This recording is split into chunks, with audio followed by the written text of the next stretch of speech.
Good morning, welcome back to our channel. কেমন আছো তোমরা সবাই? আশা করি তোমরা সকলেই খুব ভালো আছে। তো আজকে হচ্ছে বৃহস্পতিবার, এখন বাজে সকাল 10:30।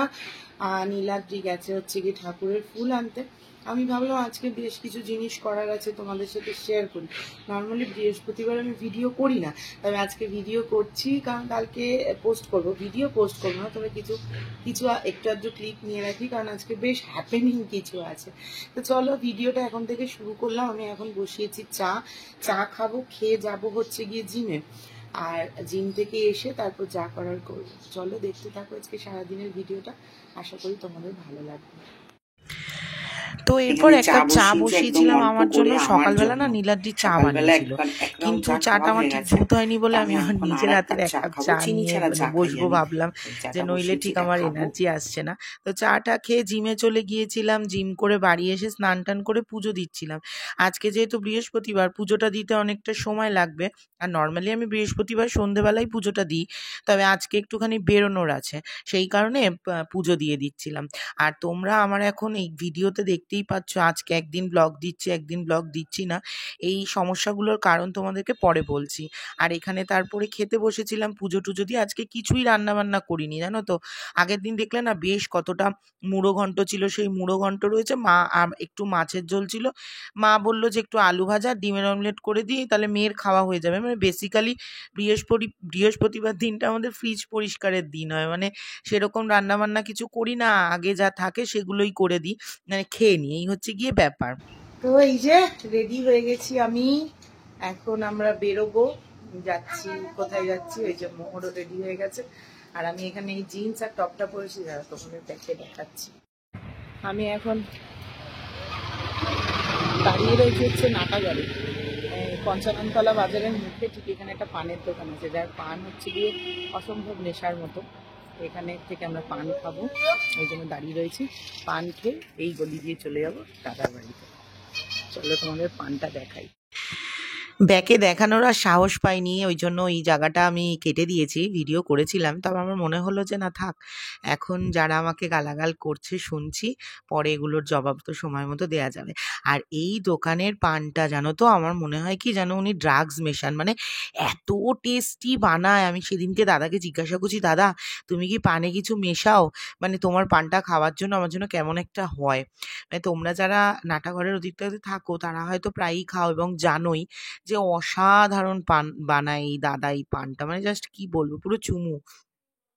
এই যে এই দাদাটার কথা বলছিলাম, ভীষণ ভালো পান বানায়। মা একবার দেখি দাও তোমাকে। মাও পান খাচ্ছে, নীলাদ্রিও পান খাচ্ছে, আমিও পান খাচ্ছি, শুধু মোহর খাচ্ছে না। যা ভালো বানায় না এখানের পানটা, উফ দেখ ফাটাফাটি। আর মোহর গন্ধ ছুটছে। তো আজকে বেসিক্যালি আমরা এসেছিলাম, মা নেমন্তন্ন মোটামুটি ফোনেই সারে। শুধু আমার পিসির বাড়ি, আমার দাদার বাড়ি আর ওইদিকে আমার জেঠুদেরকে গিয়ে নেমন্তন্ন করে, যেহেতু কাছাকাছি। আর ওদের ছাড়া আমাদের সত্যিই পুজোটা সম্ভব নয়, মানে আমাদের এটা পরিবারের যেহেতু পুজো, তো সেই কারণে ওদের বাড়িতে গিয়ে বলা হয়। তো এখানে ঢুকেই না এই শাড়িটা পছন্দ হয়ে গিয়েছিল। এটা ছিল মা অন্নপূর্ণা স্টোর, যেখান থেকে আমি শাড়িগুলো নিই। তো এই লাল রঙের শাড়িটা সবার প্রথমে খুব চোখে লেগেছিল, কিন্তু পরে মনে হলো ওই শাড়িটার দাম 5,500 টাকা। শাড়িটা তো বিসর্জন চলে যাবে মায়ের সাথে, তাই ওই শাড়িটা নিলাম না। তো আমার অনেকদিন আগেই বলেছিলাম যে ঠাকুরকে শাড়ি দিচ্ছি, তবে ঠিক মনোপুত হচ্ছে না। তাই মা বলেছিল যে যদি কারোর দরকার হয় তুই তাকে শাড়ি কিনে দিবি, তাহলে সে অনেকটা দিন পরতে পারবে। আর এখানে আমাদের এবার পুজোর থিম বুঝেছো, লাল।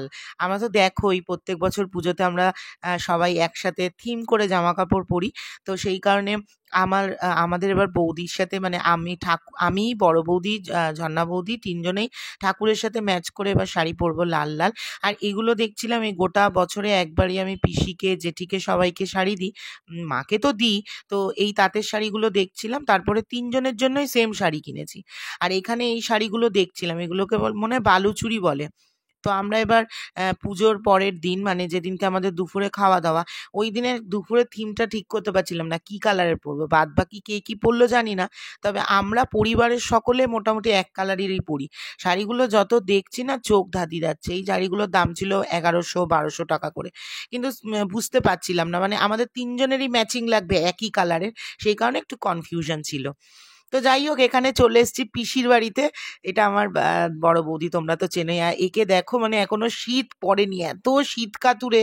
তাই আমি বলি, বৌদি তুমি কোনোদিনও গ্যাংটক ঘুরতে যেও না। আর এদিকে নীলাদ্রি শুয়ে রয়েছে, আমার মা বসে রয়েছে, আর আমার পিসিকে দেখাচ্ছি। মানে আমরা গেছি, পিসি তো পাগল হয়ে যাচ্ছে, ওখানে মেজদার সাথে কিছু আলোচনা করছে যে কি খাবো, কি আনবে, মানে গেলেই না পাগল হয়ে যায়। আর এই শাড়িটা হচ্ছে কি আমরা পুজোর দিন রাত্রির বেলা পরবো। আমাদের তারামায়ের শাড়িটাও একই রকম প্রায়, তবে দেখালাম না। এইটা হচ্ছে কি আমাদের তিনজনেরই সেম শাড়ি, আমার ঝর্ণা বৌদির, বড় বৌদি।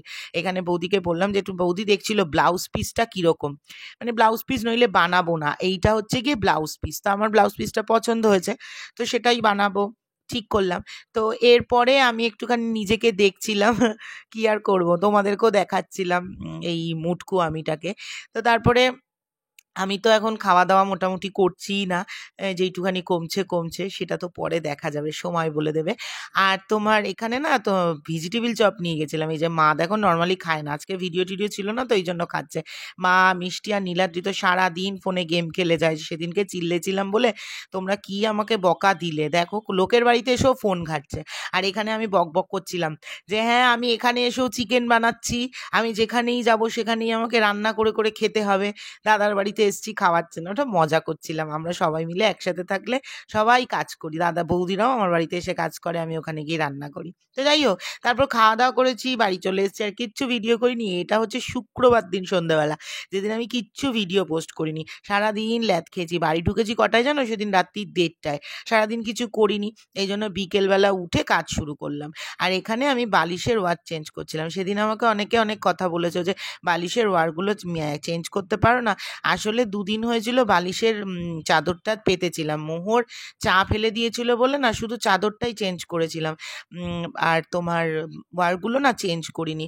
আর একটা কথা, তোমরা আমাকে অনেকে বলেছো, ওই দেখো পয়সা তো কামিয়েছো, এখনো রুচিটা নিম্নমানের হয়েছে। ঠিকই বলেছো, পয়সা কামিয়েছি, জীবনে বড় লোক হয়ে গেলেও না রুচিটা সেই মধ্যবিত্তদের মতনই থেকে যাবে, ওই কিপটেমি পানা। তো যাই হোক, এরকমই থাকতে চাই সারা জীবন। আজ এখানে একটুখানি তোমার করছিলাম, কি বলো তো, ওই যে বেগুন পোড়া।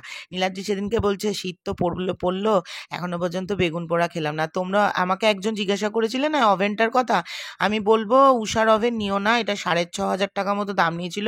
ওই যে চা পড়েছে ওটা ইগনোর করো, 3টে বার্নার রয়েছে, প্রথমটা দেখিয়ে দিলাম অতটা হয়, আর দ্বিতীয় বার্নারটা তোমরা দেখতেই পাচ্ছ ভলিউমটা প্রচণ্ড কম, আর ছোট বার্নারটা মোটামুটি, এই দ্বিতীয় বার্নার একদমই আলো নেই। তা আমি বলবো উষারটা কিনো না, একদম জঘন্য। আর এখানে তারপরে কালকে একটুখানি তোমার বানাবো, বিউলির ডাল। তো এই কারণে বিউলির ডাল একটুখানি ভিজিয়ে রেখেছি অনেকদিন। শিম দিয়ে বেগুন দিয়ে বিউলির ডাল খাই না, শুধু শিম দিয়ে কালকে বিউলির ডাল করব, আর সোয়াবিন দিয়ে ডিম করবো, এর জন্য ডিম এনে রাখলাম। আর একটা তোমাদের দারুণ জিনিস দেখাচ্ছি, এই দেখো, এই গেঞ্জিটা না আমি তোমার অর্ডার করেছিলাম ফ্লিপকার্ট থেকে, তবে এত সুন্দর গেঞ্জিটা আমি না বুঝতে পারিনি। আমি XXL অর্ডার করে দিয়েছিলাম, আর আমি ওর মধ্যে ঢুকে আমার মানে আরও 2জন ঢুকে যাবে, এত বড় হয়েছে গেঞ্জিটা। তো এই জন্য এটাকে আমাকে আবার XL-এ নিয়ে আসতে হবে। তো এই জন্য দেখো লেখাটা এত সুন্দর। এখন তো এইরকম বাংলা লেখা টি শার্টগুলো খুব উঠেছে, আমিও খুব পরি, তোমরা আমার 2-একটা জিমের ভিডিওতে দেখেছো হয়তো। তো এটা আমাকে এখন চেঞ্জ করতে হবে, কি করব।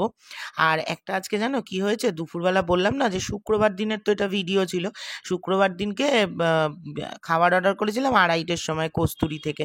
এবারে অর্ডার করার পরে এই খাবারগুলো এসছে, কিন্তু আমি ভিডিও করতে পারিনি, কারণ এই খাবারটা আমাকে যখন ডেলিভারি দিয়েছে তখন বাজে 3:45। ওই সময় আজকে এই খাবারগুলো দিয়ে মায়ের ভিডিও করার কথা ছিল, শুক্তো, চচ্চড়ি ঠচ্চড়ি, তারপর তোমার ভেটকি মাছের ঝোল, এত কিছু, কিন্তু ভিডিওটা আর করা হয়নি। আমি রাতে ভিডিও করে নেব, আর কি করব। এই যে বেগুন পোড়া হয়ে গেছে, আমি ওইগুলো দিয়ে রাত্রিবেলা একটা ভিডিও করে নেবো, যেহেতু ভাত আছে একটুখানি। আর বেগুন পোড়াটা নীলাদ্রির জন্য করে দেবো। আর রুটি করব না, নীলাদ্রিকে বলবো 2-3টে রুটি নিয়ে আসতে দোকান থেকে। এই যে বেগুন পোড়া হয়ে গেছে, কত বড় বেগুনটা দেখো, কৌটুখানি হয়ে গেল। আর এই বেগুন পোড়া আমার মা দারুণ মাখে, আমি মায়ের মতো বেগুন পোড়া মাখতে পারি না, আর মায়ের থেকেও ভালো মাখতো আমার বাবা বেগুন পোড়া, খুব সুন্দর মাখতো। তো আমি এখানে পেঁয়াজটা, আমি একদম গুড়ি গুড়ি পেঁয়াজ না কাটতে পারি না, গুড়ি গুড়ি পেঁয়াজ, গুড়ি গুড়ি আলু, আমাদের কি বলতো হুড়ুম দুরুম করে কাজ করি, মানে শৌখিনতা নেই কাজের, সত্যি কথা একদম। মানে ওর সুন্দর করে ধৈর্য ধরে টুকটুক করে এক একজন সবজি কাটে, দেখে মনে হয় যেন মানে আর্ট একটা। আমি সত্যিই পাই না, যেটা আমি পাই না সেটা আমি কেন বলবো, কারণ আমার তাড়াহুড়োর কাজ। আমি যদি একটা পেঁয়াজ কাটা নিয়ে 10 মিনিট বসে থাকি আমার চলবে না। মানে আমি আমার বড় বৌদিকে দেখি, মানে কম কাজ করে কিন্তু কি সুন্দর শৌখিনভাবে কাজ করে, কিন্তু আমাদের ওরকম না, আমাদের তাড়াতাড়ি কাজকর্ম। তো এই তো হয়ে গেল মোটামুটি, আমার এই বেগুন পোড়া রেডি হয়ে গেছে। আর কিছু ভিডিও টিডিও করিনি, আজকে এই ছোট্ট ভিডিওটাই থাক।